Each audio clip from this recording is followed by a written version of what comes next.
السلام علیکم ناظرین، میری دھرتی میری دنیا کے ایک اور پروگرام کے ساتھ میں ہوں آپ کی میزبان امینہ خان۔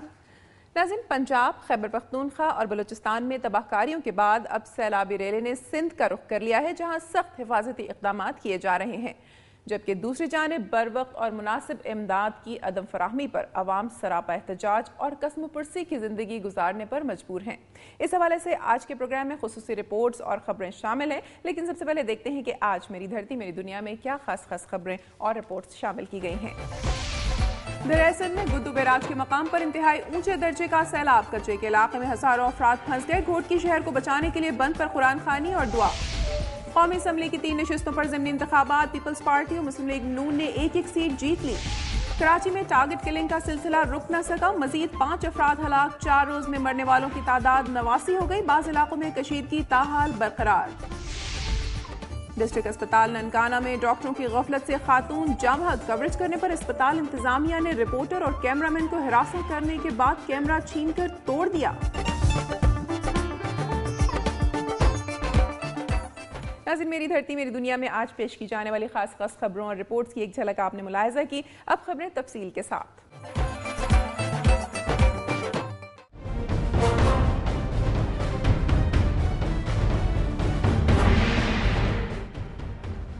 دریائے سندھ میں گدو بیراج کے مقام پر اس وقت انتہائی اونچے درجے کا سیلاب ہے۔ یہاں سے اس وقت پانی کا بہاؤ 9,62,619 کیوسک تک پہنچ گیا ہے، جبکہ سکھر بیراج پر پانی کا بہاؤ 6 لاکھ اخراج 5,77,000 کیوسک ہے اور کوٹری بیراج پر پانی کا بہاؤ 1,53,000 اور اخراج 1,32,000 کیوسک ہے۔ دریائے سندھ میں شدید طغیانی سے جیک باباد، شکارپور، گھوٹکی اور دیگر علاقے زیر آب آنے کا خدشہ ہے، جبکہ کئی علاقے ڈوب گئے ہیں۔ سیلاب کے باعث کچے کے علاقہ کے سینکڑوں افراد پانی میں گھر گئے ہیں۔ پریشان حال لوگوں نے گھوٹکی شہر کو بچانے کے لیے بند پر قرآن خوانی اور دعا کی۔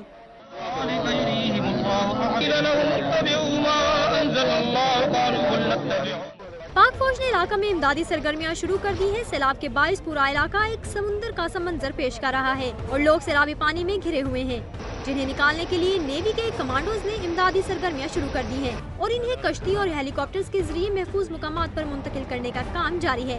اب تک نیوی کمانڈوز نے 21,000 متاثرین کو محفوظ مقامات پر منتقل کر دیا ہے۔ ہم نے تقریباً اس وقت 21,000 کے قریب بندے نکال لیے ہیں، 21,000، اور ابھی تقریباً نہیں تو جس طرح انہوں نے شروع میں 50,000 کی ایسٹیمیشن دی تھی، لیکن اس کے علاوہ بھی لوگ اپنے اون پر بھی سول بوٹس پہ نکلتے جا رہے ہیں۔ جام شوروں میں متوقع سیلاب کے باعث 9 سے 13 اگست تک ایمرجنسی کا اعلان کر دیا گیا ہے اور اسکول بند کر دیے گئے ہیں۔ شکارپور میں سیلابی پانی کے باعث کوٹ شاہو کے قریب بیگاری بند کا دروازہ ٹوٹ گیا ہے، جس سے 10 سے زائد گاؤں زیر آب آ گئے ہیں۔ سکھر کے علاقہ صالح پٹ میں گھر کی دیوار گرنے سے ایک خاتون جاں بحق اور 5 افراد زخمی ہو گئے، جبکہ کمبر کے گاؤں شاہنواز مگزی میں 2.5 سالہ بچہ برساتی پانی میں ڈوب گیا۔ ادھر جامپور شہر مکمل طور پر سیلابی ریلے میں ڈوبا ہوا ہے اور گلیوں میں 8 فٹ تک پانی جمع ہے۔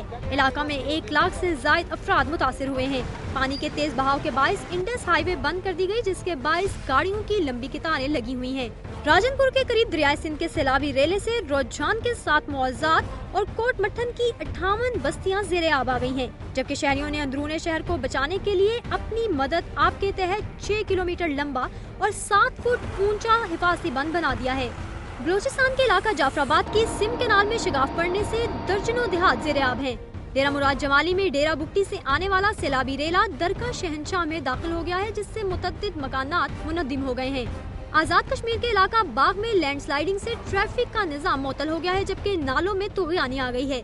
غازی تربیلا غازی میں استیفا نہر میں شگاف پڑنے سے پاور پلانٹ بند ہونے کی وجہ سے بجلی کی سپلائی معطل ہو گئی ہے۔ دوسری طرف مقبوضہ کشمیر سے آنے والا سیلابی ریلا دریائے چناب میں داخل ہو گیا ہے، جس سے سیالکوٹ کے علاقہ بجوات میں مختلف دیہات زیر آب آ گئے ہیں۔ کھیوڑا میں شدید بارش کے بعد پانی نمک کی کانوں میں داخل ہو گیا ہے، جبکہ برساتی نالے میں طغیانی سے 2 افراد ٹریکٹر سمیت بہہ گئے۔ پنڈ دادن خان میں سیلابی پانی سے باغاں والا، ڈھوک باغ اور غریب وال سمیت متعدد علاقہ زیر آب آ گئے ہیں۔ محکمہ موسمیات کے مطابق ملک کے اکثر علاقوں میں آئندہ 3 روز کے دوران مزید مونسون بارش کا امکان ہے۔